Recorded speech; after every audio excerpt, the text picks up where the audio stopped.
I think why Ann has been such a guiding light, really, is because starting with nothing, in a sense, it didn't matter what the obstacles were, Ann Padilla was going to achieve.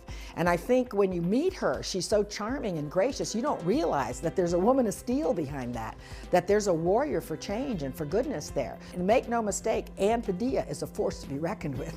With incredible heart, determination, and amazing energy, Mary Ann Padilla built one of the most successful privately owned staffing services in the region. I think I was just independent from the day I was born. I was born with a sense of urgency. I grew up in Brighton, Colorado. I grew up with 8 siblings, and I have to tell you that's probably one of the nicest pleasures I've ever had.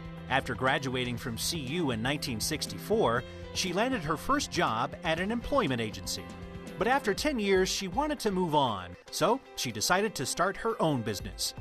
My brother was my first banker because nobody would bank me. I really didn't have a lot of credentials at that time. Ann started an employment and recruiting agency in the mid-70s with just one employee. The business grew until the economic slump of the 80s caused the recruitment business to fall off dramatically. And people were coming to me saying, I need a job. I need to pay the rent or put food on the table. And then she decided that maybe it would be a good idea to go into temporary work as well. And it boomed. Since then, Sunnyside Tempside has placed thousands of people all over the Denver area for companies such as AT&T, Quest, and Coors.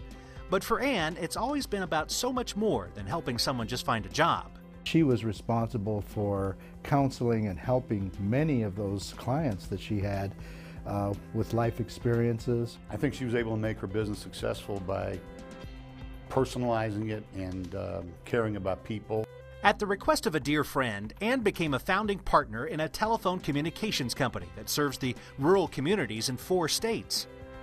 I don't know that I would have ever have learned what I learned without having been involved in this billion-dollar business. Ann was the U.S. Hispanic Businesswoman of the Year in 1996 and the Outstanding Businesswoman of the Year named by the Colorado Women's Chamber of Commerce. And as her business grew, she became more philanthropic. It was wonderful. I had the opportunity to work with United Way, with the Women Business Owners Association, with the Hispanic Chamber when it was getting started.